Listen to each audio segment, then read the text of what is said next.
Okay, so I'm going to give it a few seconds to make sure that we're up on screen. I did just a little bit ago pre-order off of GameStop. They were sold out at Big Bad Toy Store, first place I looked.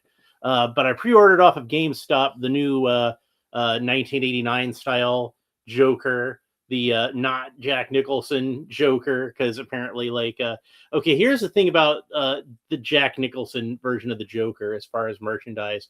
For those of you who don't know, I'm pretty sure I've discussed it on this channel before, but we'll discuss it again.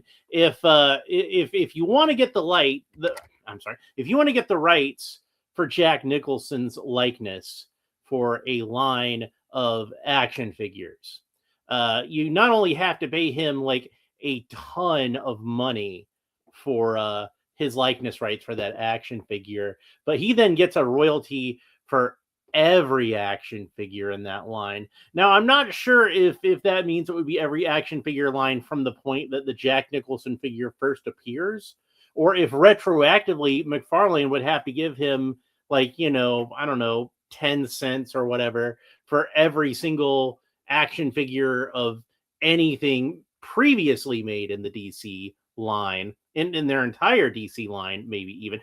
I don't know how all the legalities of that work.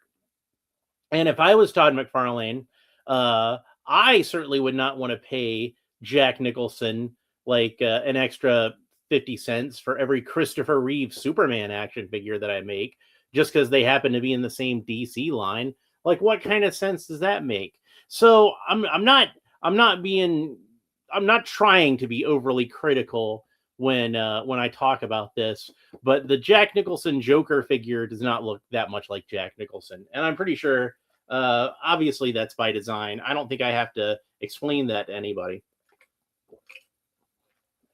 but I did kind of feel like some people might not understand why, and it might be a good thing to go ahead and discuss that real quick. And of course, since I did pre-order the figure, I will get it when it's released, and then we can discuss that a little more in depth at the time. But it was just something on my mind, and I was just waiting for the camera to open up, which eventually, of course, it did. So anyway, I have to open up for you today another one from the McFarlane Toys digital line. Technically, it doesn't say DC Multiverse on here anyway. It's DC Direct. But as far as I'm concerned, every figure that McFarlane makes in this scale is DC Multiverse. I don't care what they call it. So and this is a repaint of a previously released DC Multiverse figure anyway. So she was already a DC Multiverse figure. Unfortunately, I have a feeling that this figure is going to be a very disappointing figure for me to open up. I was disappointed when I first saw her anyway, and I hate to say this. I literally hate to say that I'm disappointed in an action figure of one of my favorite characters of all time, Batgirl. I do love the Barbara Gordon character, especially as Batgirl. When I was a kid and I first watched the old Batman TV series, she was one of my first childhood crushes. Let's be real. Of course I'm gonna love Batgirl no matter what. But this is I think not the best Batgirl. This could have easily been a great figure if McFarlane had just done a couple of things differently, and that's what I'm going to get into with why I'm disappointed in it. First of all, let's talk about this artwork on the back. That is a lovely piece of artwork. I don't know if that's actually Jose Luis Garcia Lopez or just another artist who is aping his style exceptionally well. There are different artists that work on the DC style guide, and they all try to emulate Jose Luis Garcia Lopez in style, which is understandable because he's been like the definitive artist of DC merchandise for many years now, and I believe he still does like the lion's share of it, but some of it's done by other artists. Mike Zeck is another one, and Mike Zeck is an artist that I believe is just as talented and legendary as Garcia Lopez himself. And their styles are kind of similar enough that, he doesn't have to push that hard to make it look like Garcia Lopez's style. Toy Bania is here and says hello, hello. How are you doing? But yeah, so lovely piece of artwork. I like the coloring. Usually, this particular design of Batgirl is colored in blue and gray. It's blue for the cape and cowl and gray for the bodysuit. But since this is a purple figure, they got her all in a purple outfit. So that's pretty cool. At the bat signal there in the background. This is all like clip art from the style guide. All of it. Let's go ahead and open her up. And since it's Mcfarlane Digital, she's going to come with the NFT card thing that I never really do anything with. I don't really care about that. That is not something that Toy Bonnie says, doing good. How are you? Well, I'm opening up an action figure, so, you know. Could be worse. My nose could be gushing blood. So let's go ahead real quick before I forget about it, and we'll go ahead and take the trading card and everything out of here, and hopefully I can get the trading card out with little to no damage. Of course, it wants to come off of the useless NFT thing perfectly, but then it wants to just kind of be sticking and holding in the trading card, which is the thing I actually want to get out. So I guess it's got rubber tabs holding the blister in for some reason. I don't know why they feel like that's necessary, but whatever. I just want to get the trading card out with as little damage as possible so I can read the trading card for you fine folks out there in YouTube land.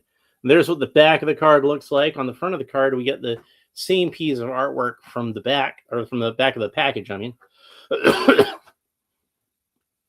And it reads, Mcfarlane Toys Digital, Batgirl, real name Barbara Gordon.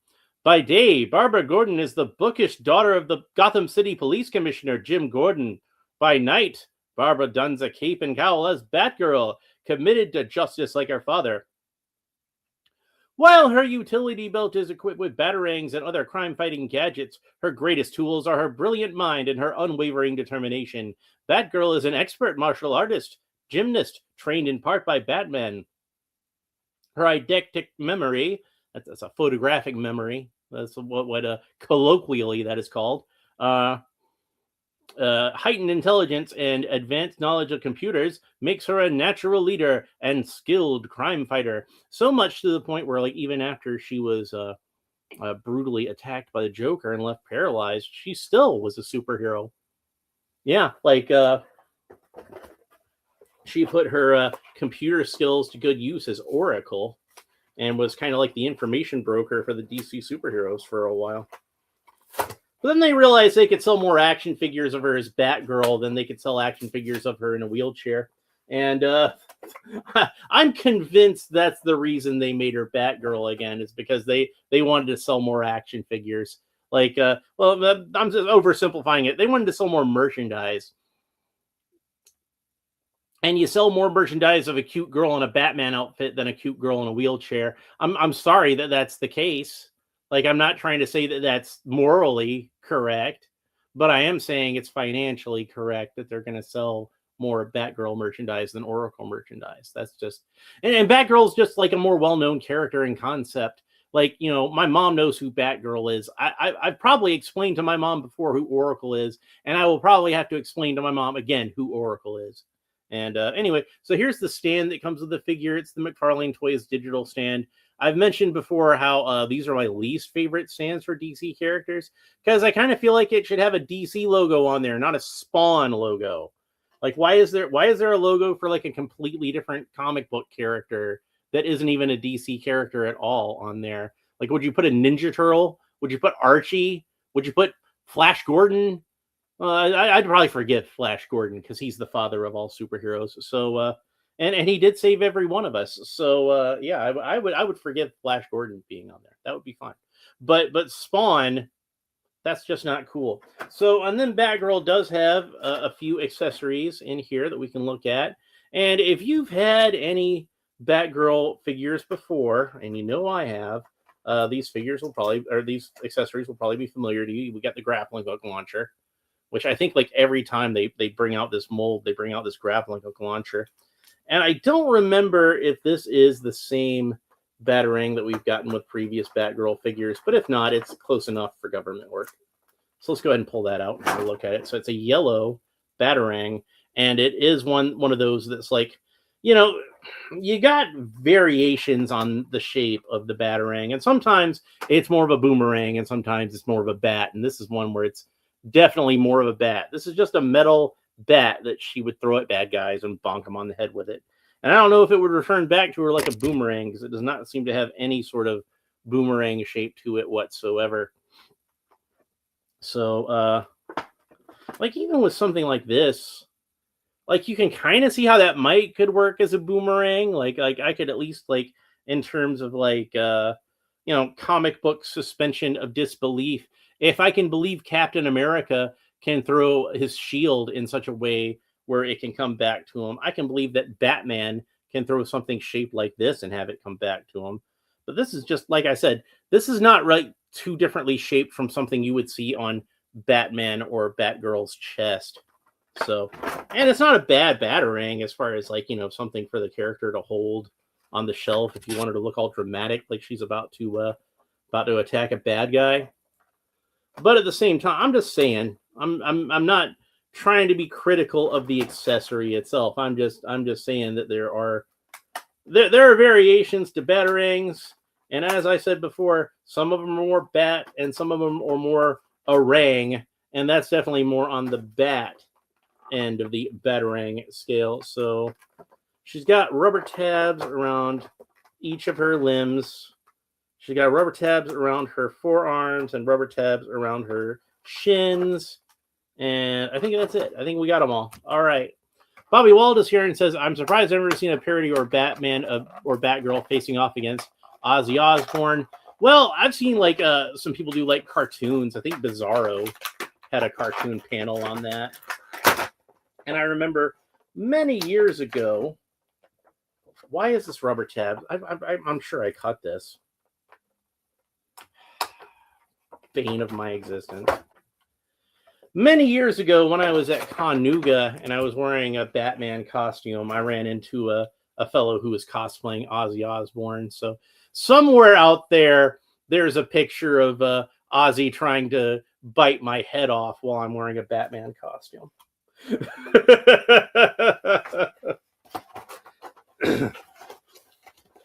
Unfortunately, this was like the days before smartphones, and I think the days before Facebook. I would have been on MySpace if I was on anything at that time. And so if I ever had a copy of that picture, and I don't remember if I ever had a copy of that picture, it's lost to the ages. But well, maybe one of my friends has it, or maybe that guy will actually see it and like, oh, that's that dude I ran into dressed like Batman. Yeah, I've still got that picture, and maybe I'll get to see it again. Who knows? All right, so here is the Batgirl figure out of the package, and let's go ahead and talk about what disappoints me about this figure. And when I first saw this figure, I was like, I'm not even sure if I'm going to buy that. And I did wind up buying it, but I'll explain all that in a little bit in due course of time. So this Batgirl figure is pretty much an exact repaint of this Batgirl figure, which is the one from Three Jokers. So it's based on artwork by Jason Fabok, who's my personal favorite modern Batman artist. My personal favorite artist of Batman who is still among the living and still regularly working for DC Comics. I really enjoy his artwork. And they did, I thought, a pretty good job of translating his Batgirl into an action figure. But my one issue with this, as far as the sculpt goes, is I kind of felt like her head was a little small and it fits a little low on the neck. But other than that, I thought this was a pretty great figure. And this was the wave of figures that finally got me into, if you might recall, from all those years ago. If you've been watching this channel all this time, you might go, and if you haven't, you can probably go back and find the videos. I wasn't really collecting the Mcfarlane DC Multiverse line, because, oh God, here's a whole nother scale for me to, you don't even want to get into that. And eventually I did. And the thing that got me into it was those Three Jokers figures because, like I said, big fan of Jason Fabok's artwork. I wasn't even necessarily a big fan of that comic book storyline, although I don't hate it like as much as a lot of people seem to. But honestly, I always kind of felt like the whole Three Jokers thing was kind of, trying to think of a nice way to say stupid and pointless, but it was pretty stupid and pointless. Like at the end of the story, like two of the three Jokers are dead, and there's only one left. So, like from my point of view, reading the story, this is just my headcanon. This is my interpretation.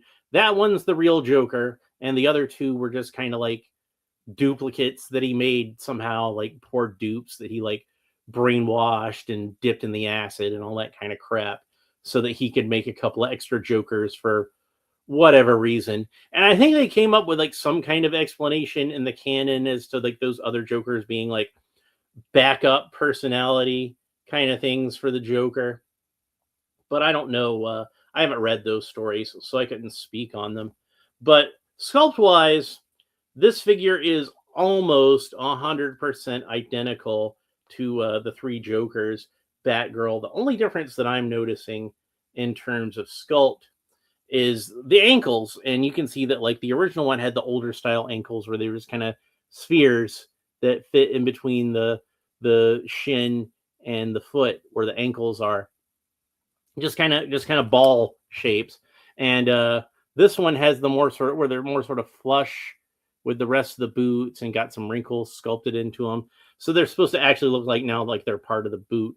But these aren't even new parts because you might recall this isn't the first time they've re-released this version of Batgirl, nor is it the last, I figure. Like, I don't even think this one would have been, because I want to say that they did a Cassandra Cain, and they did a Stephanie Brown shared a lot of these same parts too.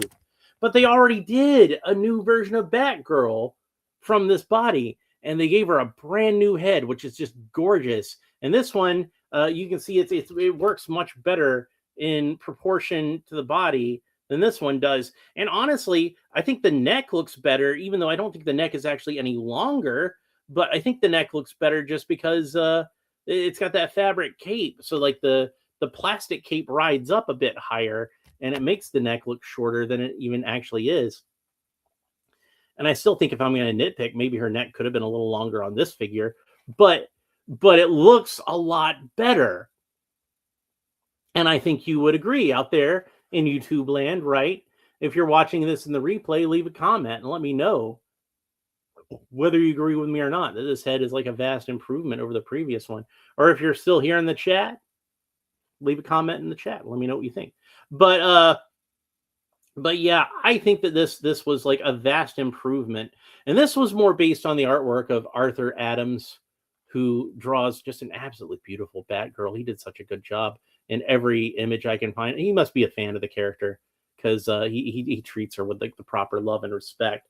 And like I said, I love Jason Fabok. I think he's awesome. And I think he drew a great Batgirl. But I think Arthur Adams' Batgirl is just a little bit better. Like, honestly, if I'm being honest about it. Like, obviously, Arthur Adams has been around the block like a number of times. A lot longer than Fabok has.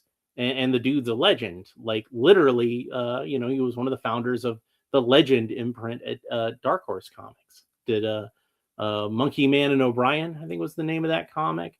He's done a lot of Godzilla comics, done a Creature from the Black Lagoon adaptation. Great artist. Probably one of the most influential artists of the late 1980s. I know he was a big influence on Todd McFarlane and Rob Liefeld and a lot of those Image guys. So Bobby Wald says, I remember the cartoon she was pulling up Melissa McCartney, pulling an identity thief of Batman.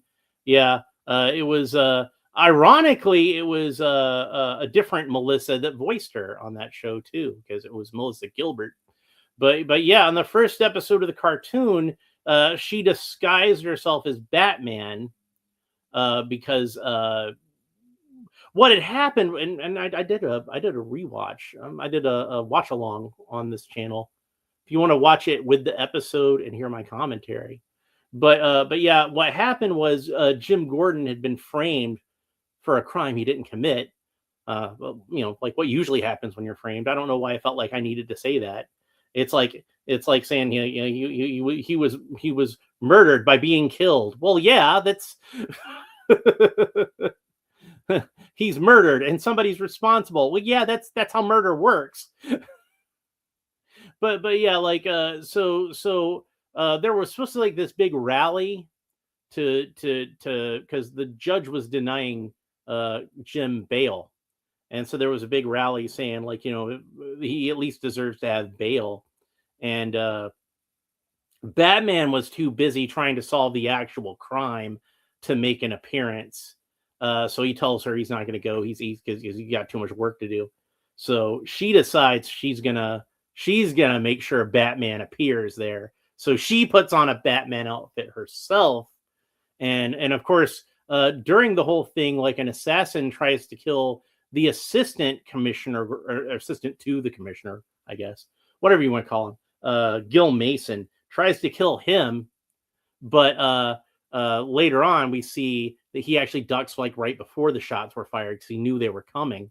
But Batman did not want to leave the rally unattended, so he sent Robin in his stead, probably thinking that like just Robin's presence there would be enough that like but Barbara swings down in her Batman outfit and kind of does the thing with the cape where she gestures all dramatically and puts her shadow up on the wall, and it works. The people of Gotham City, I guess from a distance, see the bat silhouette shape and, oh, it's Batman. He knows Gordon is innocent, that kind of thing. So it's able to get public favor over on Commissioner Gordon's side.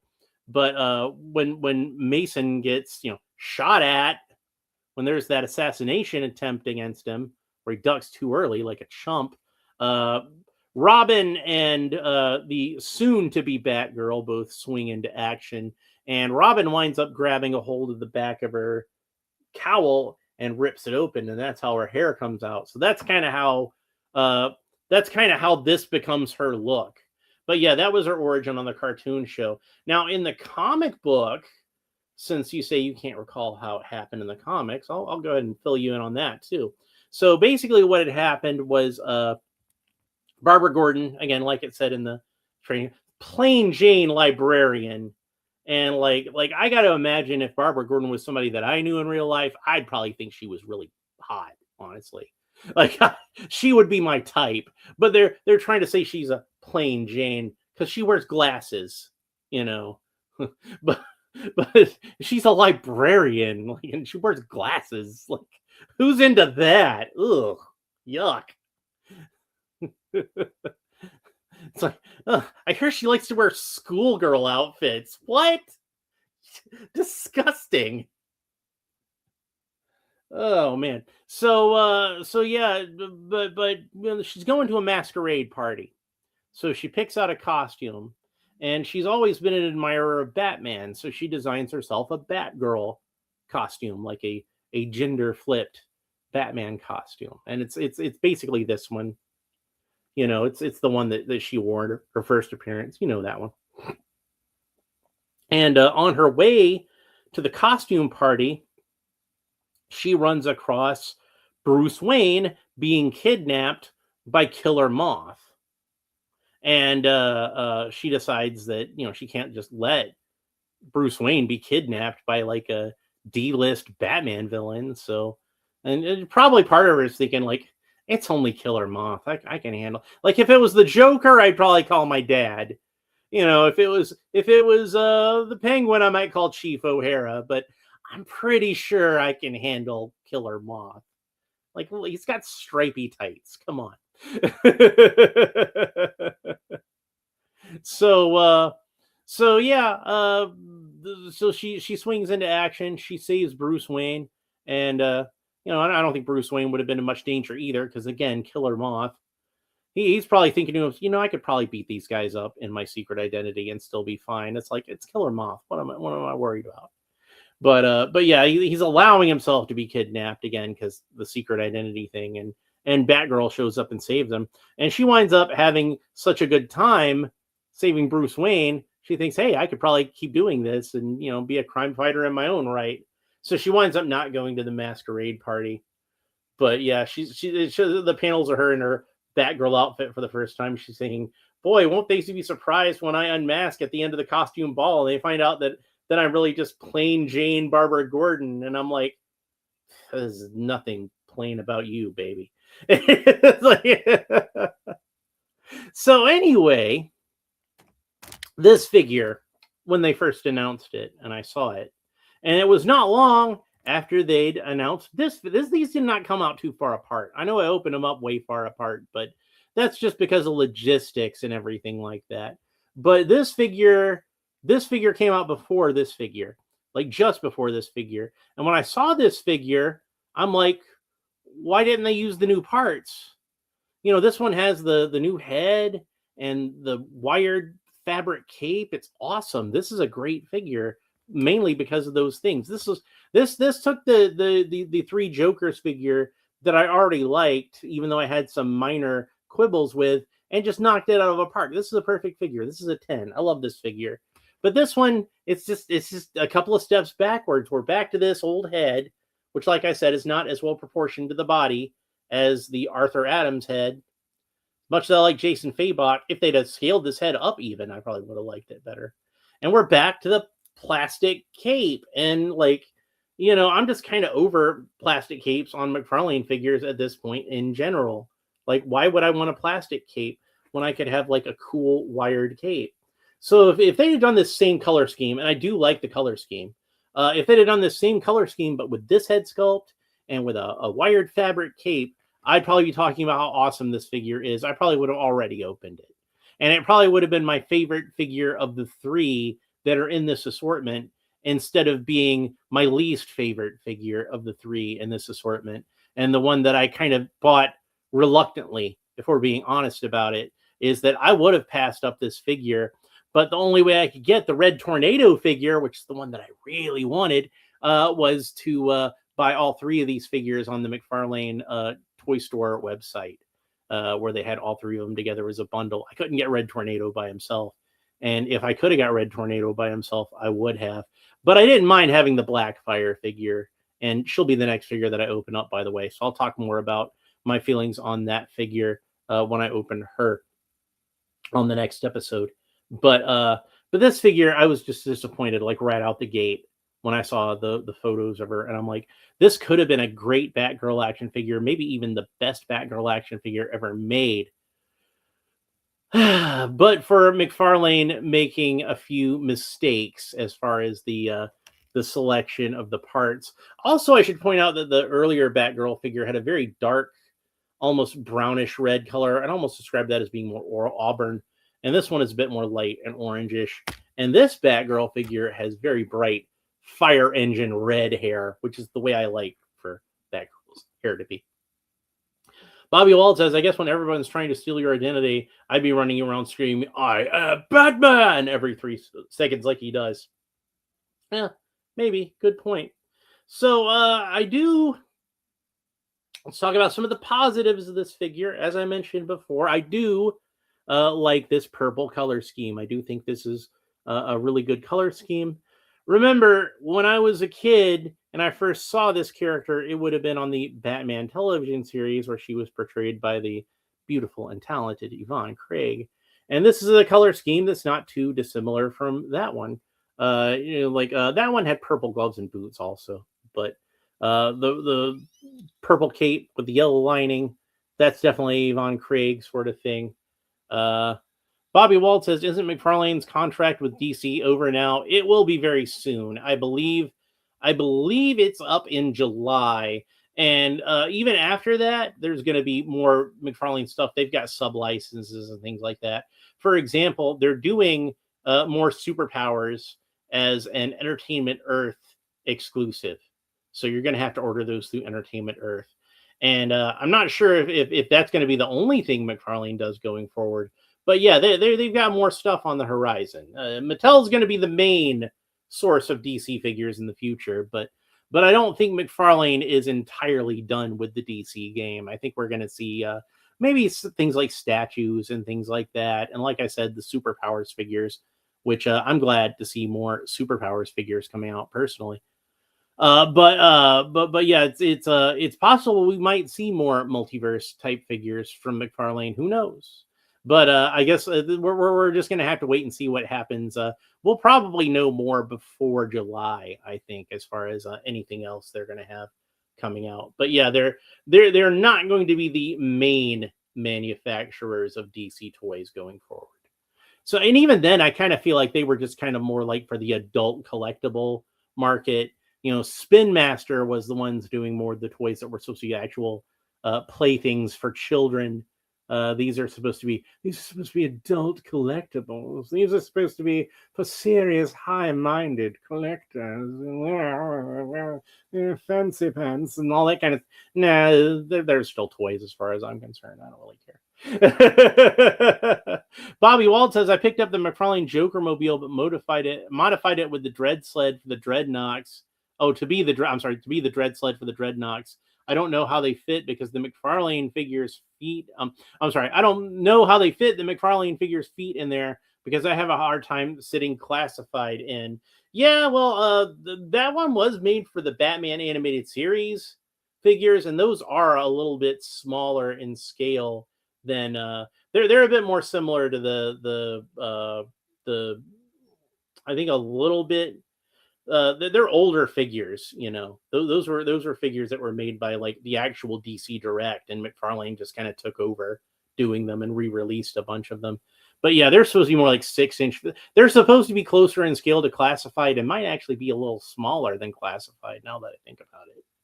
But I know like they got tiny little feet because they're based on Bruce Timm designs and his characters are all very V-shaped. So.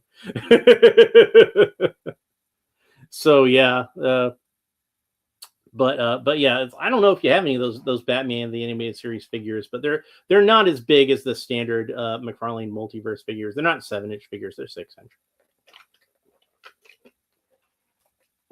Kind of wonder how well the McFarlane Batman television series figures would fit in there. Now that I'm thinking about it.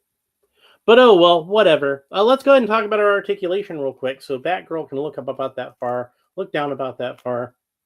Tilt her head kind of quizzically from side to side a little bit. Rotate the head all the way around. This is one of those figures where she's got long hair, so it's going to kind of get in the way of things. So her head articulation isn't the best just based off of that. Of course, the arms rotate all the way around the shoulders, but they're going to kind of bump into the cape a little bit.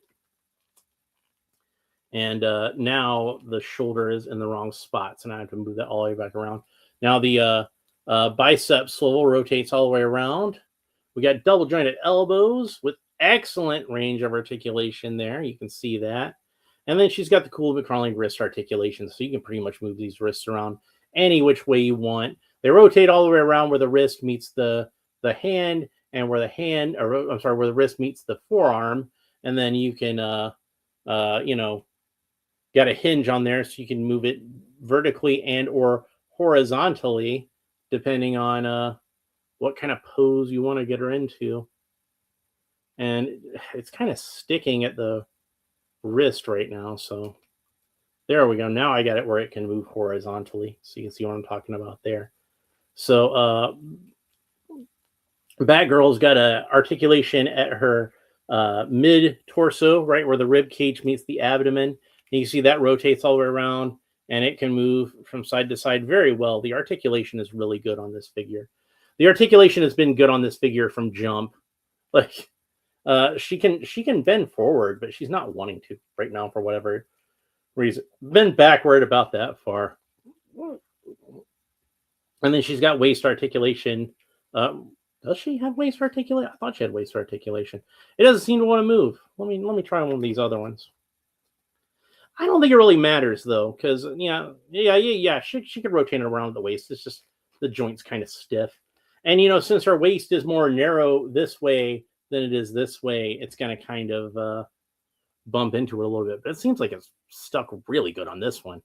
Okay, well, whatever. Batgirl can kick up about that far, not quite as far as Yvonne Craig could do in real life. but but still pretty far. Grant G asks, "Do you have many Batman action figures?"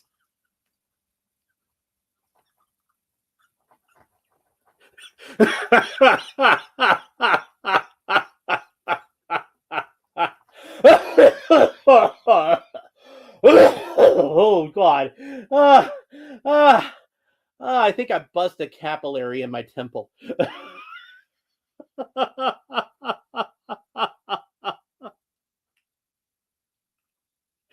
Ah, ah, ah.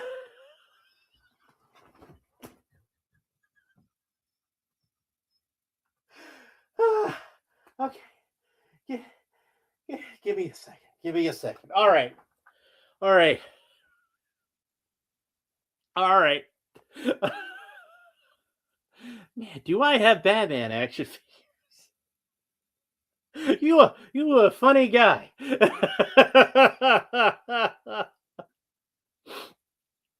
Oh man. Let me put it this way. You know how many action figures I own? You've seen like a small portion of my collection in what you've seen. You've seen all the different types of action figures that I collect pretty much for the most part. If you've been watching this channel for a while, you've seen me open up He-Man, G.I. Joe, Transformers. You've probably seen me open up I think have I opened up any Power Rangers? Maybe even some Power Rangers. I've opened up Transformers. I've opened up Thundercats, which is actually fairly recent for me. I didn't have any Thundercats figures until the Masters of the Universe crossover. You've seen me open up tons of superhero figures: Superman, Spider-Man, Captain America, Wolverine. I don't think I have opened up a Punisher figure. I need to open up a Punisher figure. Uh, You've seen me open up Universal Monsters. You've seen me open up at least one Toho figure because that Godzilla back there that came with Superman. You see me open up Flash Gordon. You know I love Flash Gordon. You see me open up Ninja Turtles. You see me open up all kinds of stuff. But you know what my most favorite character of any character of all time is? Oh yeah, it's Batman. So I've got is probably more action figures of Batman than any other single character that exists in the history of human culture. Like, yeah, I've got Batman action figures. Oh, do I ever have Batman action figures? But you know how like people complain that McFarlane makes too many Batman action figures, and I'm the one sitting over here like, actually, I could think of more Batman action figures that they could make. So, be glad I'm not in charge of McFarlane action figures because I could probably make nothing but Batman figures and still have plenty of stuff to make a full line of figures. I wouldn't do that though, honestly, because I'd want to have other characters to interact with Batman. You know, Collaborative Films is here and says McFarlane's account with DC is supposed to end at the end of this year. Okay, I was thinking it was July, but I know that they extended it at some point. I guess I got my wires crossed, and I was thinking they extended it to July. But he says, but I think they stopped making any more new 1966 Batman figures. Unfortunately, they never gave us a Mad Hatter figure. Yes, that is definitely a tragedy of the 1966 line. Is that we never got Mad Hatter. I would have liked to have had Mad Hatter. I would have liked to have had Chandel. I would have liked to have had Colonel Gum. If they could figure out a way to get, I know the rights issues would have been a thing because it's a completely different license. But if they could have made figures of Green Hornet and Kato, I would have loved to have had Green Hornet and Kato. I would have liked to have Chief O'Hara and Commissioner Gordon. But the problem with Commissioner Gordon, Classic TV Toys had this problem as well, is they weren't able to get the rights to Neil Hamilton's likeness. His estate would not grant the likeness for an action figure. That's why they weren't able to make a Commissioner Gordon action figure unless they made that New Adventures of Batman figure. So we got a cartoon version of Commissioner Gordon instead of the actual TV show version. But yeah, that would have been awesome. And I don't think there ever was any official announcement they were done with Batman 66. But I think if you look at the fact that like Super Friends pretty much just took over that spot, I think that's a pretty good indication that Batman 66 is finished as far as that goes. But hey, the Super Friends figures are cool, so That's good. Grant G says, I like Dr. Fate. I agree. Dr. Fate's a great character. And hey, like McFarlane's given us plenty of figures of Dr. Fate. If you think about it, we had two different versions from the Injustice video games. We had the movie version of Dr. Fate, and we had the classic comic book version of Dr. Fate, both in a superpowers type color scheme and a cool black and gold color scheme that I really like. Bobby Wald says somebody will probably screw up and give us the Johnny Depp matter. Yeah, there's plenty of figures of him out there if you want to pick one of those up. But yeah, like I agree with I agree with collaborative films. I think it's a shame we never got the Mad Hatter in the 1966 line, because he is one of my favorite villains from the show. Some of my favorite episodes are those Mad Hatter episodes. So David Wayne was freaking hilarious. Anyway, I was talking about the articulation on this and I got totally distracted. So she doesn't seem to have any kind of real movement here as far as like rotation. Some of these McFarlane figures do, and she might have some that's just stuck, but it doesn't seem like there's much at all as far as that goes. She can do the splits no problem, so that's cool. And then she's got double jointed knees. That's about the range of motion you get at the knees. And she can point her foot down about that far, point her foot up about that far. She's got toe articulation just to show off.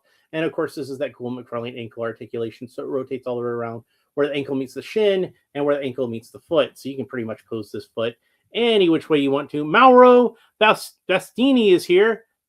Bastianini. I'm saying that. Greetings from Venezuela. Well, greetings from the United States. Good to hear from you. So yeah, I think that's pretty much it as far as the articulation on this figure goes. Like I know I said I was disappointed in this figure, and I am disappointed in this figure. I think this figure could have been a great figure. This is a figure that if they had made the few changes that I suggested, I think this could have been this figure could have been a 10. This could have been a home run. This could have been knocked out of the park. As it is, it's a 7. It's a nice repaint of a figure that was good for its time. Mauro asks, is that the 1960s Batwoman? Close. This is Batgirl from it's supposed to be a comic book version of Batgirl, but the way that they have her painted, I think was supposed to be a direct homage to the television series. It's definitely very reminiscent in color of the television series. I kind of figured maybe this was also their way of kind of scratching the itch of a Burnside Batgirl figure without actually having to make a Burnside Batgirl figure. There's reasons they don't want to do that. Grant G says it sucks that they canceled the release of the Batwoman movie. I think you're talking about the Batgirl movie. Yeah, like I was looking forward to that, but unfortunately they decided James Gunn was more important. So, whatever. We'll see where that goes now. It looks like he's not going to be long for DC anymore anyway. But hey, maybe Paramount might wind up releasing that movie. Maybe they might dig it up out of storage and be like, hey, we could throw this on DVD and make a couple of bucks or something like that. The main reason that they pulled that was it was going to interfere with James Gunn's DC plans, and who knows if those are even going to go forward very far at this point. Now that Warner Brothers has been bought out again, Anyway, so I think that's pretty much it for this figure. Now here's a question that's going to be complicated for me to answer.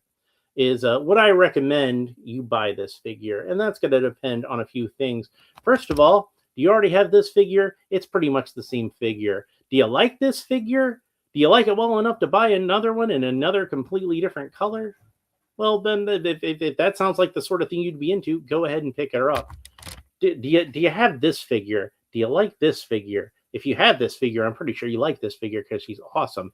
This is the only McFarlane Batgirl action figure you really need. This one right here. Pick this one up. This is the one I recommend. So if you're only going to buy one, if you're going to have all three of them, then yeah, you should buy it. If you can only find this Batgirl figure, it's not a bad Batgirl figure. It's going to fit into your collection just fine. You might like her just fine. Like I said, there's a lot to like about this figure, but she's not she's not as good as she could have been. It's disappointing to me as big I am as a fan of this character. Collaborative Film says, I wish some company would give us the main figures from the 1966 show that Mcfarlane didn't. Commissioner Gordon, Chief O'Hara, and Aunt Harriet. Yeah, like I already discussed the problems with doing a Commissioner Gordon figure. So unfortunately, that seems like as much as I agree with you, and I would love to see a Neil Hamilton Commissioner Gordon figure. It just does not look like it's in the cards. Unfortunately, we're probably not going to see one ever, or at least as long as the lawyers that are currently in charge of his estate right now have anything to say about it. Who knows? Maybe at some point in the future, sometime. Classic TV Toys was able to do a Chief O'Hara figure for their Mego type line. So I kind of figured Chief O'Hara might be possible. And you and me might be the only people in the world, but yeah, I'd love to have an Aunt Harriet figure. I would totally buy an Aunt Harriet figure. Remember how I was talking about I actually would like to have a figure of Chandel. And again, I'm probably the only person in the world who wants a Chandel figure. But I really like that episode. That's one of my favorite episodes of Batman. And the reason why is because it's got a good part for Aunt Harriet. Aunt Harriet actually has some stuff to do on that episode, and she acquits herself pretty well. She's kind of a badass on that episode. Like she pulls a gun on him and everything. Like and Madge Blake, she's just like hilarious on that episode. And it's like when I was a kid, I didn't really care too much about the Aunt Harriet stuff. She wasn't a character in the comic book, so I kind of didn't get her, but when I got older and my grandmother had passed away, and I was very close with my grandmother, then I started to have a little bit more of an appreciation of Aunt Harriet as a character. And one of my favorite moments on the show, like really early on, is when Aunt Harriet, Alfred brings her into like the I guess it's the sitting room of Wayne Manor, where they're usually hanging out as a family, and says that he has a surprise that Master Bruce arranged a surprise for you, and Batman and Robin come in, and she's just so thrilled to meet Batman and Robin, and like Burt Ward is really great in that scene too, because you can tell how he's so touched that his aunt is proud of Robin, and that sort of thing. And they had a really good relationship on there with Aunt Harriet and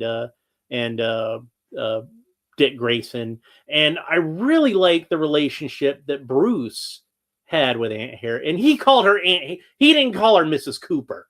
She was his Aunt Harriet. Like, even though like she wasn't even like his blood relative, like she was Dick's I think Dick's mom's aunt, so like a distant relative of his. And as I see it, like sort of thing, like after Bruce took Dick on as his ward, and eventually Aunt Harriet would have found out that her niece had died, and tracked him down, and wanted to be a part of his life again. And it might have even been one of those things where it's like she wants to raise him because that's the only family that either one of them has left in the entire world. So she feels like a familial responsibility for this kid. And at the same time, he's basically been adopted by a millionaire, and she can't bring herself to take him away from like such a great life that he's found himself in. So I kind of think it's the sort of thing where like maybe she came by with the intent of claiming Dick and taking him home with her, and being like a doting grandmotherly type figure to him. But once she saw that he already had a family, maybe she was, well, I can't take him away from all this, and left without even saying anything about it, or at least tried to leave without saying anything about it. And Bruce himself would have been like, wait a minute, you're the only family that Dick has in the whole world. And, to me, he's almost like he could be my son or my little brother or whatever. He's become family to me. And that means you're my family too. You're my Aunt Harriet now. That's as I see it. That's as I think of that as happening. So Bruce would have invited him to come and stay at Wayne Manor with them, and that's how that happens. Bobby Wald says, "Do you guys remember that horrific Marvel Toy Biz Aunt May?" Look, I'm not going to say that this is what happened, and I'm pretty sure it's not actually what happened. But would you be really surprised if you found out this is what happened? Is that that Mark Miller, before he did the Ultimate Fantastic Four story that basically introduced Marvel Zombies, would you be surprised if I told you that he saw that famous covers Aunt May figure and thought, "Oh man, she looks like a zombie. Wouldn't it be weird if we did a whole story where all the Marvel characters got turned into zombies?" I'm not saying that's what happened. I haven't heard anything like that. But if I said that I'd heard that, would you be surprised? Would you believe me if I told you that? I think if somebody told me that, I would believe them. unless it was Mark Miller himself, then I'd say he was full of shit. Collaborative Film says Chandel figure can come with a piano and candelabra. I'd love to see that Liberace figure. I agree. They finally gave Aunt Harriet an important part in the show with that episode. She came by to claim what? To claim her nephew, Dick. His name is Dick. Let's be mature adults about this.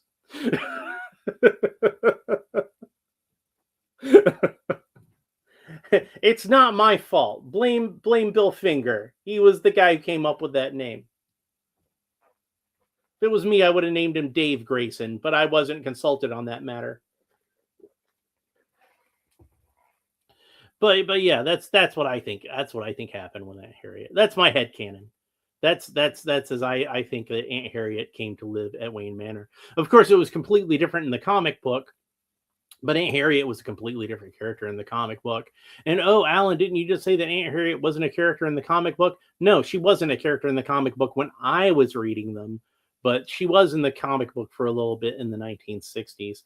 And she was a little bit more of an amateur detective character herself. She was a bit more of a sharp character in the comic book than she was on the TV show. I think I've discussed this before, but kind of my theory as to where the Aunt Harriet character on the TV show came from is they originally wanted to have like a housekeeper kind of character. Again, somebody that Bruce and Dick had to keep their identities like secret from in the house for like extra drama or suspense or whatever. So they created a housekeeper character named Mrs. Cooper. And I think once they realized that there was a character in the comic book that was already like a matronly woman character living in the mansion that they were already kind of trying to hide their identity from, they were probably kind of like, why don't we just use that character? So they combined the Mrs. Cooper character that they came up with and the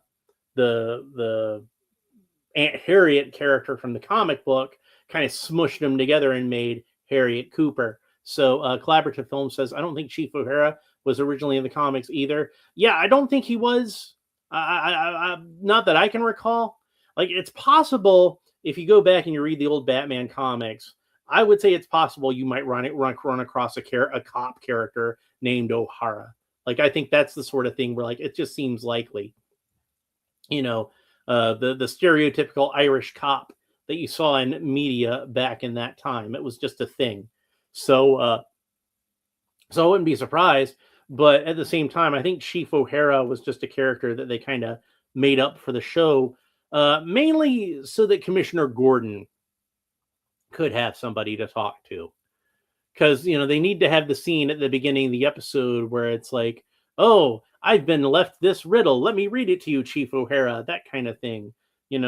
Oh, the Gotham City fish hatchery was robbed by men at Umbrella Point. Like that kind of thing. You know what this means, don't you, Chief O'Hara?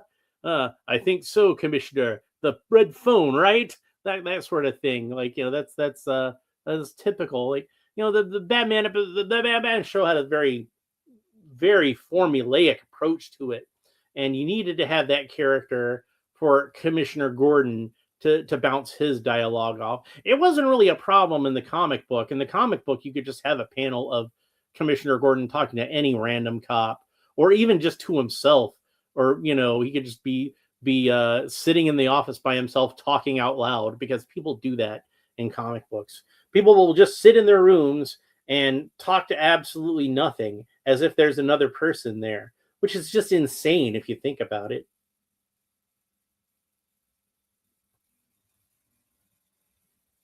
Anyway, I think that's it for this episode. I hope you enjoyed it. If you did, please make sure that you like and subscribe and all that fun YouTube stuff down below. YouTube likes it when I say like and subscribe, so I like to say like and subscribe.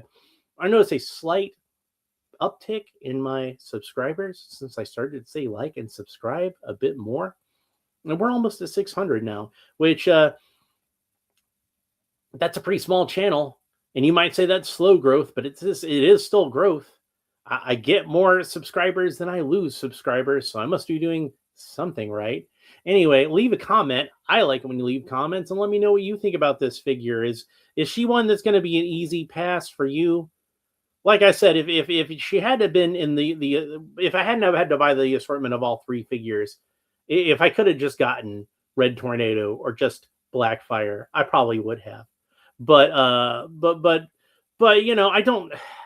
I don't know if I'd say I'm glad that I have this figure, but I don't necessarily regret it either. I will say that I'm glad that this led to a pretty good episode of my show.